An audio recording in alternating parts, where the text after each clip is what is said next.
Terapia cognitiva es uno de los tantos modos que hay de psicoterapia en la actualidad y, digamos, lo que la caracteriza es que se centra o enfatiza la relación que hay entre cómo pensamos, cómo nos comportamos y cómo nos sentimos. Y todas las intervenciones están diseñadas para generar cambios en algunas de esas tres cuestiones, y pensándolo como algo que se retroalimenta permanentemente. Es decir, si nosotros cambiamos el modo que tenemos de pensar o de interpretar ciertas situaciones, vamos a reaccionar emocionalmente distinto y nos vamos a comportar diferente. Pero podemos empezar el cambio por una conducta, podemos empezar el cambio con una emoción. Cuando intervenimos de esa forma, solidariamente, las otras patas responden también, ¿sí? Pero un poco la base de todo esto es que se considera que nosotros nos comportamos y sentimos de acuerdo a cómo interpretamos nuestra realidad. De acuerdo a cómo podemos, qué herramientas tenemos para interpretar, sería. Sí, todos nosotros tenemos sesgos. ¿Sí? Eso Sesgos. no se salva ninguna. ¿Sí? Sí, Tendencias sí. a pensar para un lado. Perfecto. Algunos pensamos de manera más optimista, otros más pesimista, algunos pensando en términos de amenaza. Siempre tenemos como una lente personal de cómo procesamos la información. Los anteojos del miedo, los anteojos de la ansiedad, ¿sería eso más o menos? Sí, podemos pensarlo así. Que claro.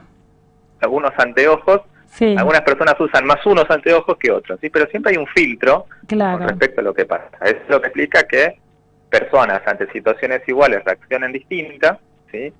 O inversas, ¿sí? O que de determinada forma y piensen de manera distinta. Entonces, ese interjuego que hay entre cómo pensamos, cómo nos sentimos y cómo nos comportamos es el modo de trabajar la cognitiva. Espectacular, ¿no? Muy didáctica la forma de explicación. La verdad que te agradezco porque lo hace fácil. Entonces, el psicólogo nos ayudaría quizás a elegir anteojos, digamos, de alguna manera, a cambiar un poco la óptica, sería. Para un paciente que sepa que está viendo la realidad de un modo, y que puede ser el modo adecuado o no. Y eso puede generarle más o menos problemas. Claro. Entonces, sabiendo que uno tiene un lente, después por lo menos lo que empecemos a ver es qué otros lentes podemos usar para ver lo distinto. ¿Sí? Si nos conviene, así con la analogía, ¿no? Si tenemos lentes que nos conviene tener un fondo marrón, un fondo negro, otro un fondo celeste, por alguna manera, saber que hay otros. Claro, sabiendo que hay otros, elegir cuál nos beneficia más para sentirnos de manera más saludable. Está bárbaro. Mira, justo ahora pasa por acá fuera de la radio, una señora caminando con unos anteojos marrones oscuros. A mí esos anteojos me hacen mal, por ejemplo. Me vienen mejor los negros oscuros, ¿no es cierto? Qué bueno que es saber, en principio, con qué anteojos uno usa generalmente. Que me parece que el hecho de uno ya poder saber qué base tiene, ¿no? Qué lección hace constantemente suma. Exacto. Si no, uno naturaliza ese modo de ver las cosas. Claro. Y tiende a repetir formas que quizás no son adecuadas para determinadas situaciones, porque de la flexibilidad o no, de cómo nosotros interpretamos las cosas, también afecta cómo nos comportamos. Porque si nosotros tenemos la misma forma de reaccionar ante eventos o contextos distintos, en algunos de los contextos fallamos. Ahí está, escuchábamos una parte de la entrevista con el doctor Pablo López, psicólogo de INECO, y estábamos hablando respecto de los distintos sesgos que tenemos, que eran las características, por lo que claramente nos explicaba, las características, las tendencias que tenemos de pensamiento. Algunos tienen más miedo, otros tienen ese miedo genera más ansiedad, otros son por naturaleza optimistas, ¿vieron esa gente que pila siempre, todo lo ve, siempre ve el vaso medio lleno? Y también hay gente que ve el vaso medio vacío. Bueno, hay de todo. Nosotros seguimos charlando con el licenciado Pablo López y a él le estábamos preguntando respecto de qué es el insomnio y también cómo es el tema de la automedicación. Siempre hablamos de esto del riesgo, ¿no? De automedicarse y de lo mal que puede hacer automedicarse. Parece que en el caso del insomnio es mucho más complicado. Esto es lo que nos decía Pablo López. Sí, es un capítulo aparte en el sueño, porque la gente efectivamente, en la línea de lo que te decía antes, busca controlar el sueño de forma inmediata. Y dentro de esas estrategias que usa, está la medicación. Que en general, en la mayoría de los casos de insomnio, sobre todo lo que se llama el insomnio primario, es decir, aquel que no se explica mejor por otras causas, o el insomnio secundario a algún problema de ansiedad, el tratamiento de primera elección es el no farmacológico. Lo primero que uno debería hacer es un tratamiento no farmacológico. Si eso no funciona... Que eso sería higiene del sueño para arrancar, ¿no? Lo que nos estabas contando anteriormente. La higiene del sueño es un componente de este tratamiento. Claro. Los otros son la identificación de los sesgos cognitivos que puede haber, esto de quizás sobrevalorar las consecuencias que puede tener el hecho de no dormir bien, la rigidez que a veces tenemos con el hecho de dormir 8 horas y que cuando van pasando el tiempo es como que empieza la cuenta regresiva y nos empezamos a poner ansiosos. Bueno, todo lo que tiene que ver con las atribuciones con respecto a qué causa el sueño, qué lo mantiene y qué lo mejora, ¿sí? Todas esas formas de pensar se identifican y se trabaja en tratar de modificarlas. Vos le dirías a la señora, no se obsesione, es peor. Sí, en el sueño es absolutamente peor. Contraindicado. Exactamente. Relajar, es la consigna. Sí, pero tampoco es tan fácil ahí, porque claro. Lo que te decía antes, si yo me voy a relajar cuando me acuesto con el único objetivo de dormirme rápido, no me voy a dormir. Claro. O sea, me voy a relajar mal y encima no me voy a dormir, porque no voy a lograr un estado de relajación. Claro, como estás con los deditos en la mesita de luz así, ¿no? Taca, taca, taca, taca, a ver cuándo me duermo. Sí, y no pasa, no va a llegar ese momento. Y no sucede. No. Y después el resto del tratamiento tiene que ver con algunas intervenciones de cambio de hábito que ayudan a que haya más chances de dormir, ¿sí? Como reservar, por ejemplo, el dormitorio para dormir, ¿sí? Solamente, y no hacer otra actividad como ver televisión o estar con algún dispositivo electrónico, o incluso leer, porque si las personas que tienen problemas para dormir, si leen en la cama, van a incrementar ese problema. Lo sugerido es que uno vaya a otra habitación, a otro sector de la casa, haga una actividad relajante, como puede ser la lectura o escuchar música tranquila, y cuando empiece a sentir alguna sensación del sueño, volver a la cama. Claro. Son estrategias conductuales que ayudan a ir mejorando el mensaje que le llega a nuestro cerebro desde el exterior para decir, bueno, si yo voy a este lugar es para dormir, y nada más. Claro. Es estas cosas que me estás mencionando, por ejemplo, un capítulo aparte debe ser el tema de lo tecnológico, ¿no? Porque ya no es solo la tele en el cuarto, es el iPad, el celular, el libro electrónico, o sea, un montón de cosas que son nuevas también para nuestro cerebro, sí. O relativamente nuevas, ¿no? Como, sí. Debe ser todo un tema de adaptación eso. Sí, es difícil adaptarse por lo que te decía, o sea, cuando vos te exponés a esas pantallas, le estás dando señales a tu cerebro de que tiene que estar alerta, porque es el solo hecho de estar frente a la pantalla cambia la distribución que tenemos de nuestros neurotransmisores. Si empiezan a haber neurotransmisores o se empiezan a segregar, por decirlo de alguna forma, claro. Sustancias que son compatibles con el estado de vigilia y no con el estado de... Qué importante. Sí.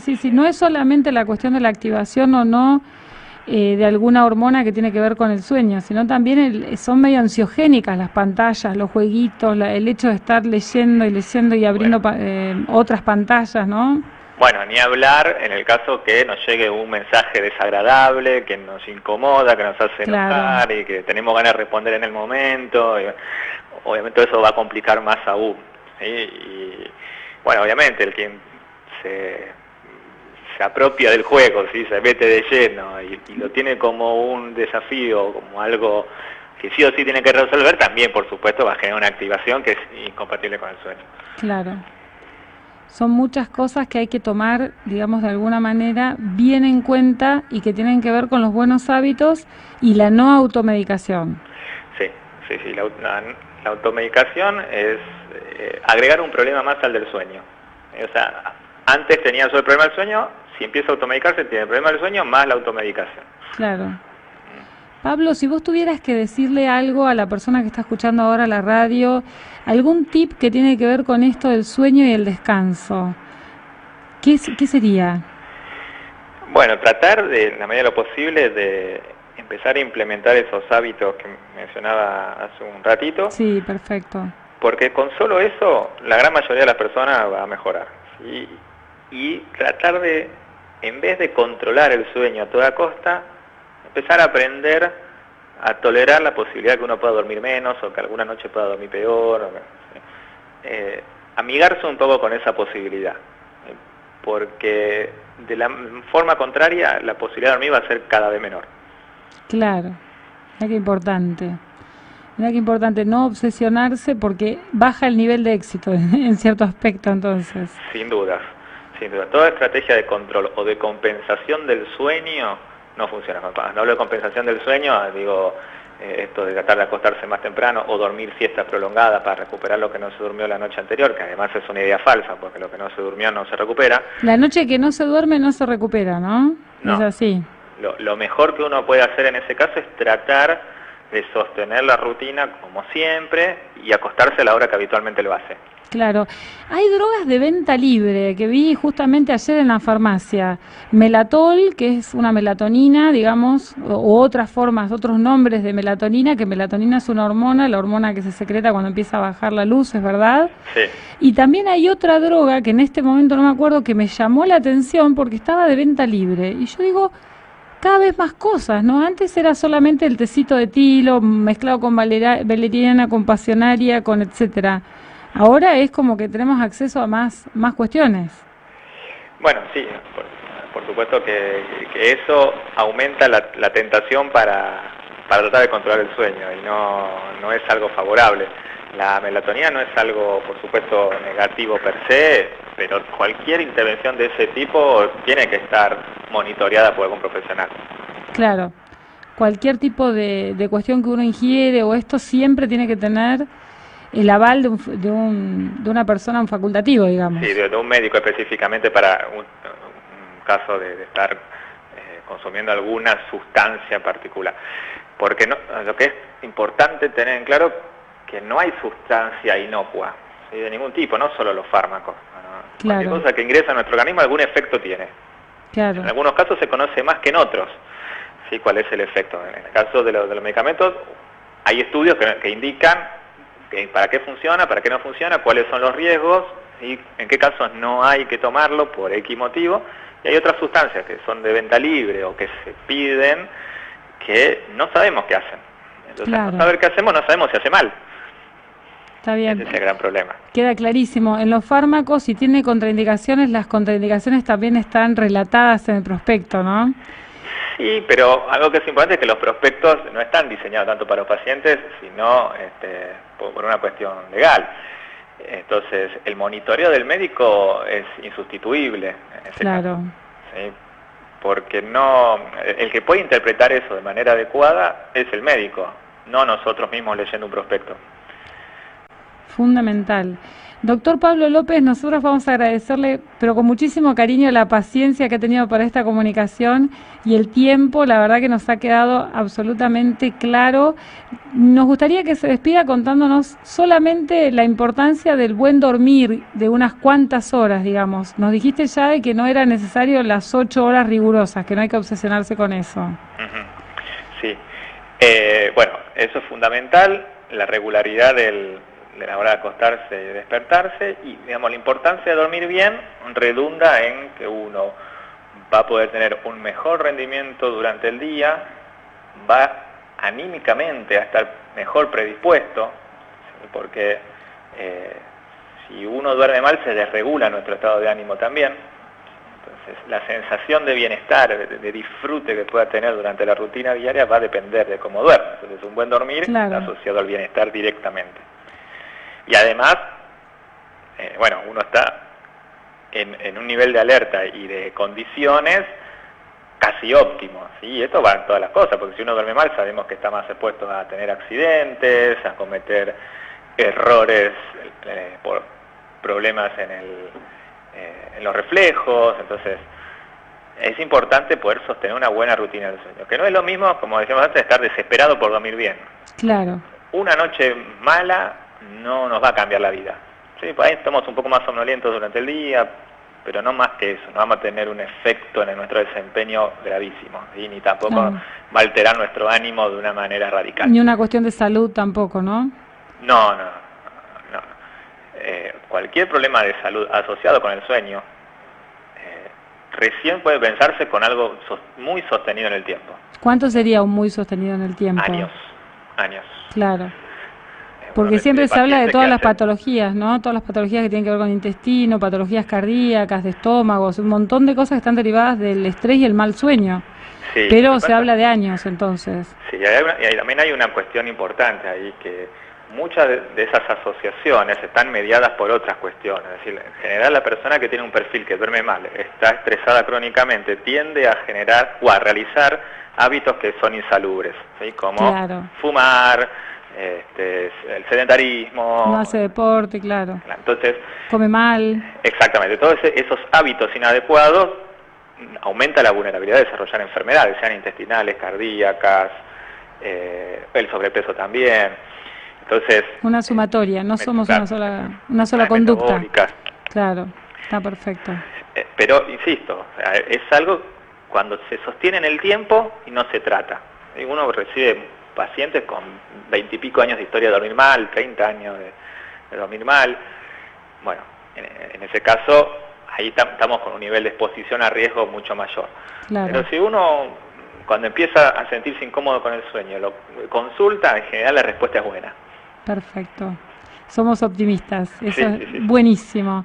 Muchísimas gracias, doctor, por su tiempo, su disposición. Un abrazo. Gracias a usted. Gracias.